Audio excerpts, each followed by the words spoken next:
तो बच्चों, आज फिर मैं आपके सामने हिंदी का महत्वपूर्ण टॉपिक रस लेकर उपस्थित हूँ, जो सामान्य हिंदी और साहित्यिक हिंदी दोनों वर्गों के लिए यह महत्वपूर्ण है। कुछ रस जो है आप हाई स्कूल में पढ़े ही होंगे। जैसे 9 में आपने क्या पढ़ा था? श्रृंगार रस।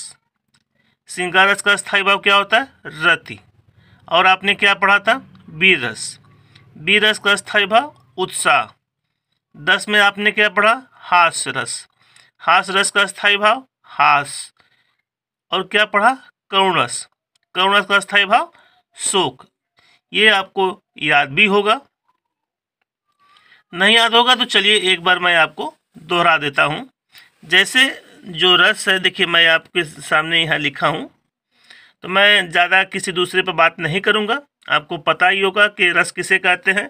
हम सिर्फ डायरेक्ट मेन टॉपिक पर आते हैं, मेन बात पर आते हैं, क्योंकि हमारे इस समय बहुत ही मूल्यवान है, तो हम उस समय को नहीं गंवाएंगे। चलिए हम सीधे टॉपिक पर चलते हैं। एक तरफ मैंने लिखा हुआ है रस और दूसरे तरफ लिखा हुआ है अस्थाई भाव। तो जो आप जितने भी रस हैं उसको आप एक तरफ ऐसे लिख लीजिए और दूसरे तरफ ऐसे लिख दीजिए। बिल्कुल आप लिख लीजिए।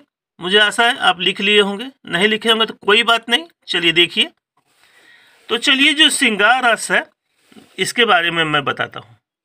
आपको जो याद होगा, संभवतः आपको ये याद होगा कि श्रृंगार रस जो है, श्रृंगार रस का अस्थाई भाव रति होता है। इसकी परिभाषा आप 9 में पढ़े होंगे कि प्रेमी और प्रेमिका के मन में स्थित अस्थाई भाव रति या प्रेम को श्रृंगार रस कहते हैं। ठीक है। हास्य रस भी आपने पढ़ा होगा, जहाँ विकृत आकृति वेशभूषा वाणी को सुनकर जो हमारे मन में हास्य उत्पन्न होता है उसे हास्य रस कहते हैं। करुण रस भी आपने पढ़ा होगा, याद भी होगा।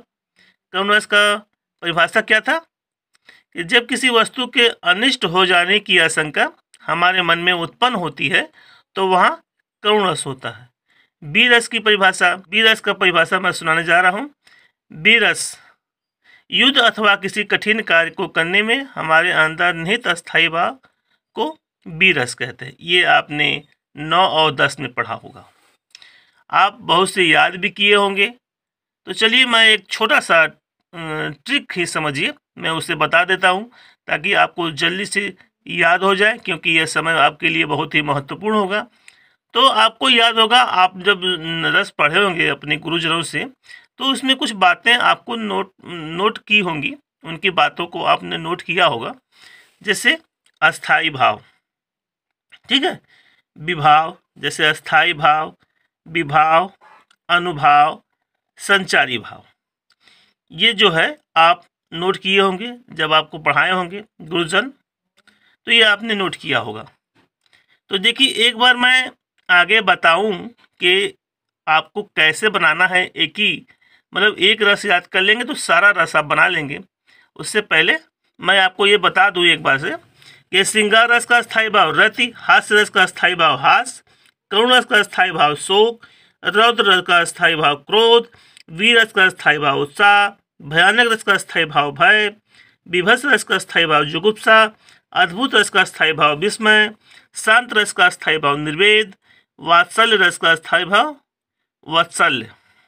ठीक है, वात्सल्य रस का स्थायी भाव वत्सल्य। ठीक है, तो ये आपका स्थायी भाव है। और ये देखिए आप जो याद किए होंगे तो ठीक है, नहीं याद किए होंगे उनके लिए मैं आपको एक छोटा सा एक ट्रिक बता देता हूँ। एक बार याद कर लेंगे तो आप किसी भी रस का परिभाषा लिख सकते हैं। जो मैं आज बताने जा रहा हूँ ये आपके लिए बहुत ही महत्वपूर्ण है। चलिए मैं आगे बताता हूँ। एक चीज़ आपको करना पड़ेगा उतना कि आपको रस और उसका स्थायी भाव याद करना पड़ेगा, इतना आपको करना पड़ेगा।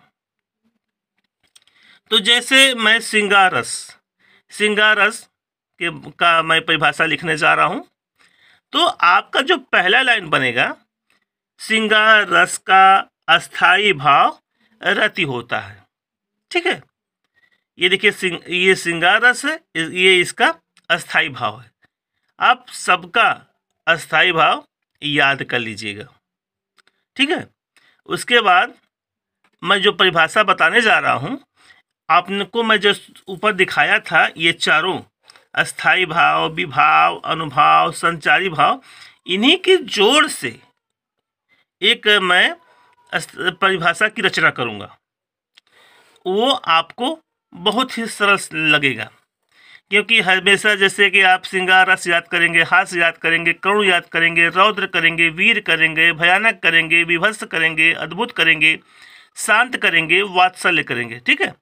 तो हो सकता है आप भुला जाएंगे लिखने में। अगर आप एक ही याद कर लेंगे तो आप सारा परिभाषा लिख सकते हैं। आपको सिर्फ इतने करना है कि जितना भी अस्थाई भाव है उसे आप याद कर लीजिएगा। तो चलिए हम स्टार्ट करते हैं। तो श्रृंगार रस का अस्थाई भाव रति होता है, ठीक। जहां रति नामक अस्थाई भाव, विभाव, अनुभाव तथा संचारी भाव से संयोग, ठीक है, करता है, तो ठीक है, तो वहां श्रृंगार रस की उत्पत्ति होती है। एक बार फिर से सुनिए।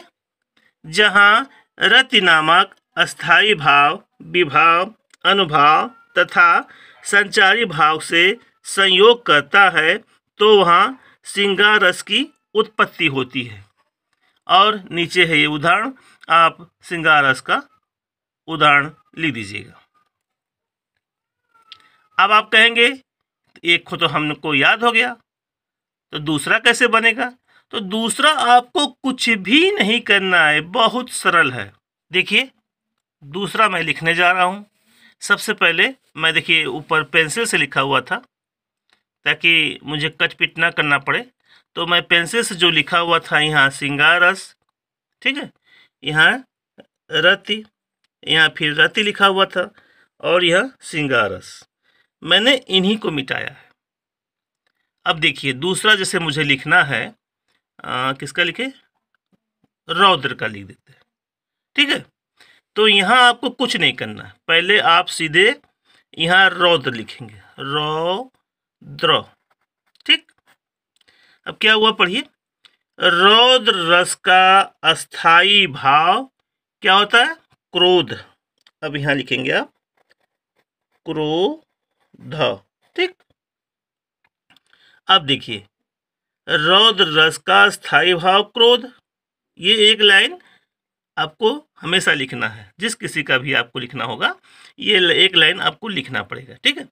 अब दूसरी लाइन देखिए, जहां, अब ये जो अस्थाई भाव है इसको पहले लाना है, अस्थाई भाव को पहले। जहां, अब लिखेंगे यहाँ क्रोध, ठीक है, नामक अस्थाई भाव, विभाव, अनुभाव तथा संचारी भाव से संयोग करता है, तो वहां, अब क्या लिखेंगे? ये रस का नाम लिख देंगे। यहाँ क्या हो गया? रौद्र। रौद्र रस की उत्पत्ति होती है। समझ गए? यहाँ उदाहरण लिख दीजिएगा अपना याद करके। अब यहाँ किसी दूसरे का भी लिखना होगा, जैसे आप क्या लिखेंगे? वीर का, तो यहाँ लिख दीजिएगा रस, यहाँ उसका स्थायी भाव। तो लिखिए, तो वीर रस का अस्थाई भाव क्या होता है? उत्साह होता है। वीर रस का स्थायी भाव उत्साह होता है। अब ये उत्साह को यहाँ लाएंगे, जहाँ उत्साह नामक अस्थाई भाव, विभाव, अनुभाव तथा संचारी भाव से संयोग करता है, तो वहाँ वीर रस की उत्पत्ति होती है। अब आप वीर रस का उदाहरण यहाँ लिख दीजिए। इस तरह से आप किसी का भी, क्या कहा फिर से बता दें, चलिए एक बार और सुन लीजिए। तो इस बार मैं आपको भयानक रस के बारे में बता रहा हूँ, मतलब भयानक रस कैसे लिखेंगे। तो भयानक रस का अस्थाई भाव क्या होता है? भय। तो यहाँ क्या लिखेंगे? भयानक। तो भयानक रस का, हमारे साथ बोलिए एक बार, भयानक रस का अस्थाई भाव क्या होता है? भय होता है। ठीक है, भयानक रस का अस्थाई भाव भय होता है। अब देखिए, जहां भय, ये स्थाई भाव को पहले लाएंगे, जहां भय नामक अस्थाई भाव विभाव, अनुभाव तथा संचारी भाव से संयोग करता है, तो वहां क्या लिखेंगे? भयानक रस, भयानक रस की उत्पत्ति होती है। मैंने सिर्फ 2 जगह आपको मिटाना होगा, जहां रस है वहां रस, जहां स्थाई भाव है वहां स्थाई भाव। और जब इसको करेंगे तो पहले रस लिखेंगे, उसका अस्थाई भाव लिखेंगे यहाँ। जब यहाँ पर आएंगे तो अस्थाई भाव, बाद में रस। ठीक है, मुझे लगता है आपको समझ में आ गया होगा। आप ऐसे तैयारी करेंगे, ये बिल्कुल शॉर्ट तरीका है परिभाषा इसकी याद करने की, और आप छोटा सा कोई भी उदाहरण याद कर लीजिएगा और इस तरह से लिखेंगे, निश्चित है कि आपको 2 में 2 नंबर मिलेगा। ठीक है बच्चों, जय हिंद।